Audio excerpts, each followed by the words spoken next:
Good morning to everybody. நான் முதலமைச்சர் ஆனதுக்கு அப்புறம் முதல் தடவையா பத்திரிகைக்காரங்களை சந்திக்கிறேன். ரொம்ப சந்தோஷம். இந்த ஸ்டேட்டை பத்தி என்ன கேட்க நினைக்கிறீங்களோ தைரியமா கேளுங்க. இந்த ஸ்டேட்டுக்கு கத்தாம சொல்லுங்க. எனக்கு சத்தமா பேசிதான் பழக்கம். சொல்லுங்க. இந்த ஸ்டேட்டுக்கு முதல் பெண் முதலமைச்சர் நீங்க இல்லையா? எப்படி இத பத்தி ஃபீல் பண்றீங்க? வீட்டை நிர்வகிக்கிறதுல மனைவியா என் பொறுப்பை எப்படி ஃபீல் பண்றேனோ ஸ்டேட்டை நிர்வகிக்கிறதுல முதலமைச்சராவா அப்படித்தான் ஃபீல் பண்றேன். கடந்த 2 வருஷத்துக்குள்ள 2 கேபினெட் மாறிடுச்சு. மிச்சம் இருக்கிற 3 வருஷங்களாவது உங்க கேபினெட் இருக்குமா? ஒழுங்கா மக்களை கவனிச்சுக்கிட்டா நிச்சயம் இருக்கும். இப்பெல்லாம் முதலமைச்சரோட உங்க வாரிசு தான் முதல்ல தயாராவறாங்க. உங்களுக்கு அப்படி யாராவது இருக்காங்களா? இருந்தா சொல்லுங்க. இங்க பாருங்க, பத்திரிகைக்காரங்க அரசாங்கத்தையும் மக்களை இணைக்கிற பாலம் மாதிரி. நீங்க கேக்குற கேள்வி 10 பேர் பாராட்டுற மாதிரி இருக்கணுமே தவிர 10 பேர் சிரிக்கிற மாதிரி இருக்க கூடாது. Excuse me madam. எஸ். இப்ப நம்ம ஸ்டேட்ல பெண்கள் எல்லாரும் சாராயத்தை ஒழிக்கணும்னு கிளர்ச்சி பண்ணிட்டு இருக்காங்க. அவங்க போராட்டத்தை தீய சக்திகள் எதுக்குது? அந்த போராட்டத்தை நீங்க எந்த நோக்கத்துல அணுகலான்னு இருக்கீங்க? நானும் ஒரு பெண்ணுங்கிற நோக்கத்துல அணுகலான்னு இருக்கேன். நம்ம நாட்டுல ஜாதிகள் இருக்க கூடாதுன்னு, எல்லாரும் ஒரே ஜாதியா வாழணும்னு கூட்டம் போட்டு உபதேசம் செய்யறாங்க. அப்படி இருந்தும் இன்னைக்கு நம்ம நாட்டுல எந்த கான்வென்ட்டுக்கு போனாலும் ஜாதி பேரை சொன்னால் ஒழிய சீட் கொடுக்கறது இல்ல. ஜாதி பேரை வச்சுதான் ஹாஸ்டல்ஸ் கட்டுறாங்க, ஸ்கூல்ஸ் கட்டுறாங்க, கல்யாண மண்டபங்கள் கட்டுறாங்க. உங்க கேபினெட்ல இருந்து கான்வென்ட் வரைக்கும் மொத்தமும் ஜாதியை வச்சுதான் நடக்குது. இதுக்கு என்ன பதில் சொல்ல போறீங்க? அருமையான கேள்வி கேட்டேன்.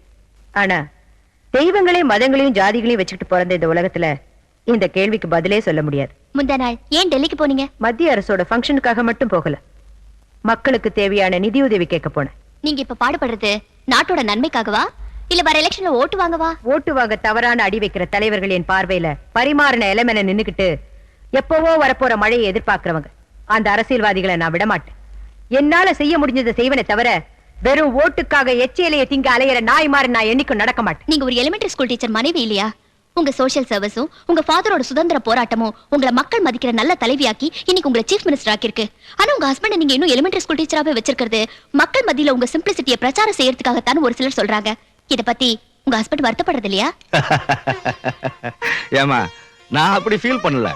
எலிமெண்டரி ஸ்கூல் டீச்சர் மனைவி ஆனதுக்கு அப்புறம் தான் நீ சிஎம் மணியை தவிர சிஎம் புருஷனா நான் டீச்சர் ஆகல.